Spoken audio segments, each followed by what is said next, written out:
Hello and welcome to Moneylife. This is Sucheta Dalal. This week we're going to discuss the bankruptcy law. Those of you who have watched this video blog know that we've discussed it extensively. Even last week we talked about things that were wrong with it, the number of loopholes and everything that goes wrong. Now we have a bit of good news. Earlier this month the government has indicated that it's really serious about overhauling the Bankruptcy Act in Budget 2023, which happens in February.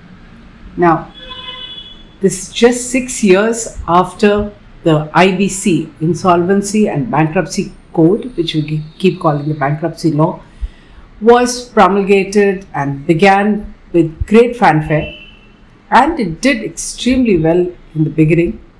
But within 6 years, everybody agrees that it's time now for a serious rethink and reworking of this law. If you ask me, a new draft law should have been accompanied by a status report and put out in the public domain, just as other regulators, especially SEBI, does. You need to get public feedback because that would create an opportunity for experts to point out potential loopholes, interpretation issues, unworkable clauses before it's sanctioned by Parliament and stamped by the President. Instead, media reports suggest that the ministry is already working and spoken to various stakeholders, obviously has something ready. They say it's widespread consultation but will not show us the draft law. As happens these days, it's usually the drafting is outsourced to a legal NGO or a consulting firm instead of going through the fine-tooth comb of law ministry mandarins. Yes, the law ministry is very slow, but we know what's happened every time laws, regulations and amendments are passed in a hurry. There are changes every few months. Remember, this law itself is less than 6 years old. Not only is the legislation fairly new, but so many issues have gone through the 3 layers of NCLT, that's the National Company Law Tribunal, NCLAT, which is the Appellate Tribunal, then the Supreme Court, and there have been judgments which have now become settled law. Just as that process has been done in 5 or 6 years, we now are going to have an extensive amendment and it will start all over again. A public discussion would give a chance to highlight deliberate loopholes.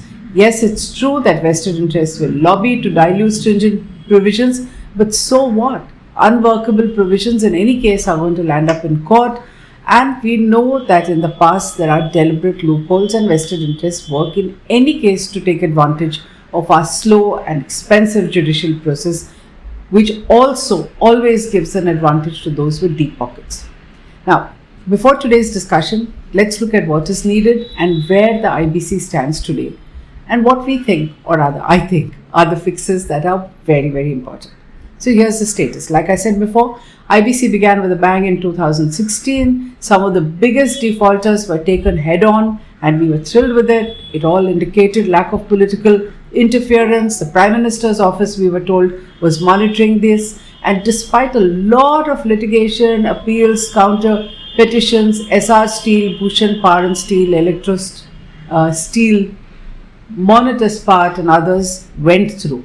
And the average recovery was around 35%. Not a lot, but when you look at the ask from the banks, which included lots of interest, I think it was pretty good. Everybody was happy with the law. This was supposed to be this big action of the government.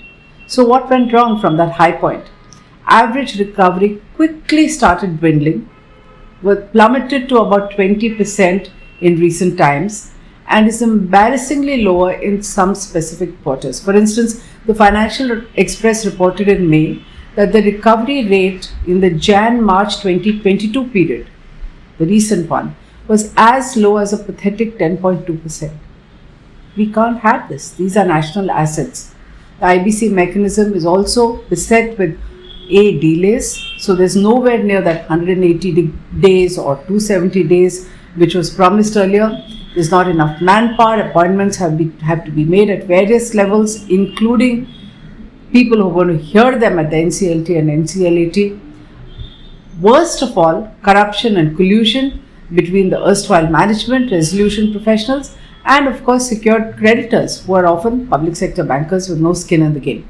There's also the big problem, which I'm going to discuss later, about having pushed non-banking finance companies under the IBC. These are the big ones. We'll come to it. Now, data released by the Insolvency and Bankruptcy Board of India, under which this Act operates, has shown that only 47% of companies that go through the bankruptcy process or went through the bankruptcy process between December 2016 and March 2022 went into liquidation. Okay, so 47% that were admitted in these 6 years went into liquidation, and only 14% were resolved under the Act.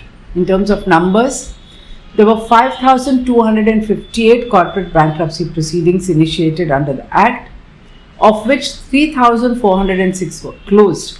But of these, only 480 were actually resolved, and as many as 1,609 finally went in for liquidation.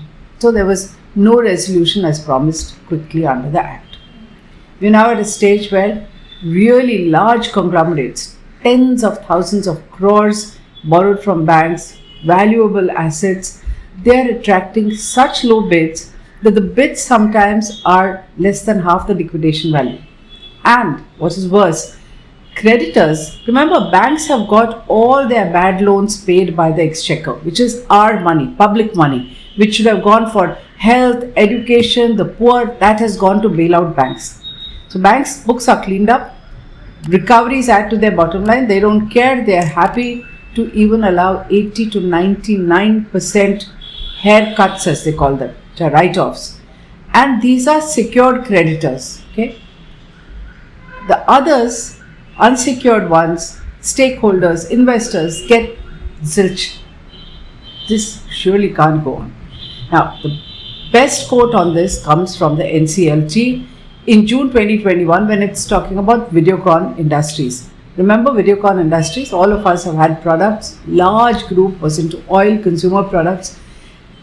Its total claims or debt against Videocon was 71,433 crore. Admitted claims are 64,838 crores. There was a single bid for this group from Twin Star, which belongs to Anil Agarwal's Vedanta group, global group. You know how much the bid was? 2,962 crores. Yeah, hold your breath. 99.29% haircut is what the bidder wanted the creditors to take. And they were willing to do it. So it went before the NCLT.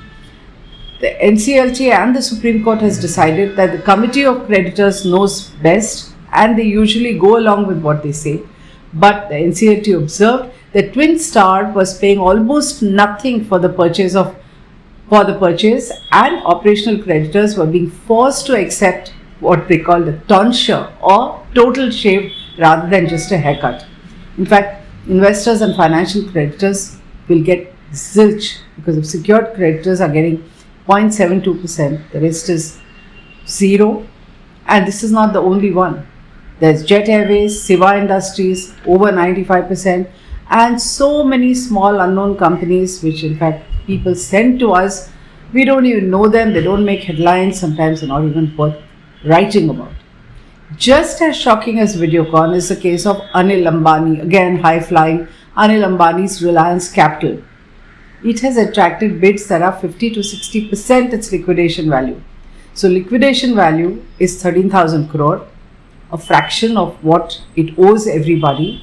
It has 8 extremely valuable subsidiaries in all kinds of businesses, all the 3 insurance sectors and many others. And in September 21, again its outstanding was over 1 lakh after lots of sales. The consolidated debt, they said in September 2021, was 40,000 crore. But by November 2021, after having resolutely looked the other way for years together, the RBI finally acted, superseded the board, appointed an administrator and referred Reliance Capital to the IBC. We have an article, I've written about this in great detail. Those who want to read it can look it up on Moneylife's website. We're putting a link below. While the issue of whether things are not smooth as yet, okay, because the bids are so low that there is a dispute now about whether to put the company into liquidation, which will probably at least fetch 13,000 crore, or should they accept bids which are as low as 4,000 to 5,200 for the entire assets? Isn't it stunning? Remember again that most of the lenders are public sector banks, which is our money. Another huge one is the Shrey Group, headquartered in Calcutta, which is allowed to run amok under the regulator Reserve Bank of India's watchful eye. Another huge mess. Two main NBFCs under this group, Shrey Infrastructure Finance Limited, Shrey Equipment Finance Limited. The resolution process began in October 2021. Again, RBI finally acted, superseded the board. Top banker tells me even today there's complete lack of clarity on what is the true state of affairs. What we know is one auditor has said 5,000 crore is completely classified as fraud, and admitted claims are 32,750 crore. Now, there are 17 bidders here, but the highest bid is 15,000 crore and everybody else is almost 1/3 that. Pointless, isn't it? Now, what does this show? The IBC process is not working, and it's definitely not working for NBFCs. The one which got a little more money was Diwan Housing Finance, which set the ball rolling. I'm going to come to that. I told you earlier that finance companies or financial service providers were deliberately kept out of the bankruptcy legislation. This was in line with policy around the globe. So in 2008, you had a global financial crisis, and the thinking at that time was governments came out and bailed all these companies out.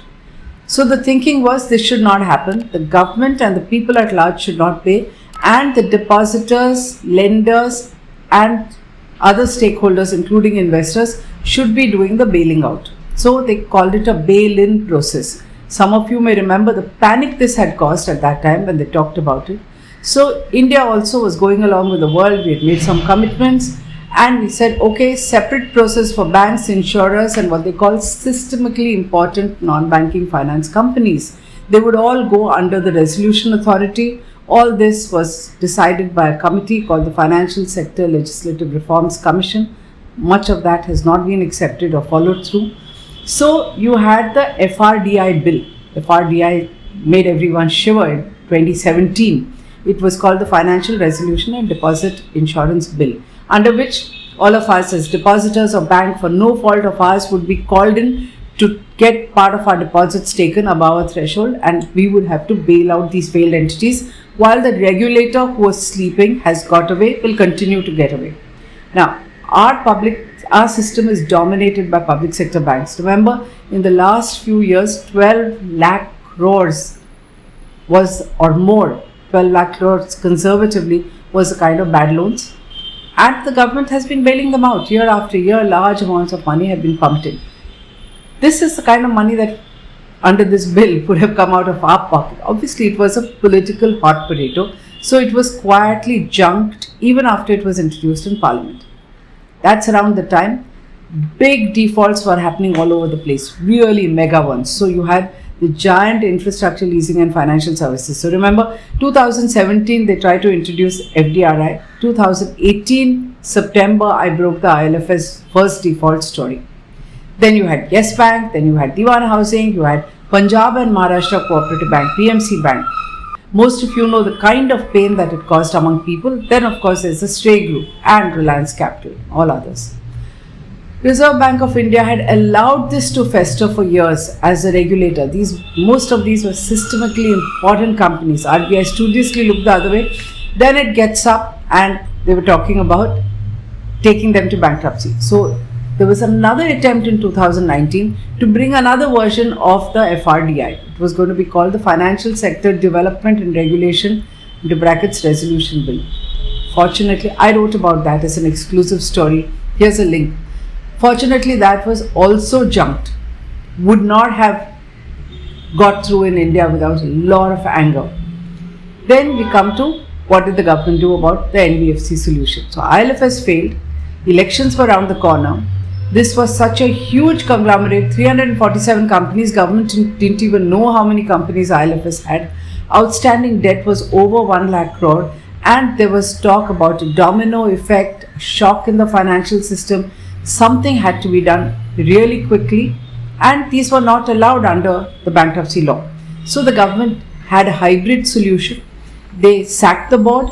They appointed a public interest board that was led by banker Uday Kotak and a bunch of bureaucrats. But they said that all actions of theirs would be ratified by a judge and then put through the NCLT. We'll discuss that later. So hybrid solution for IL&FS, but IL&FS was just the beginning of the problem.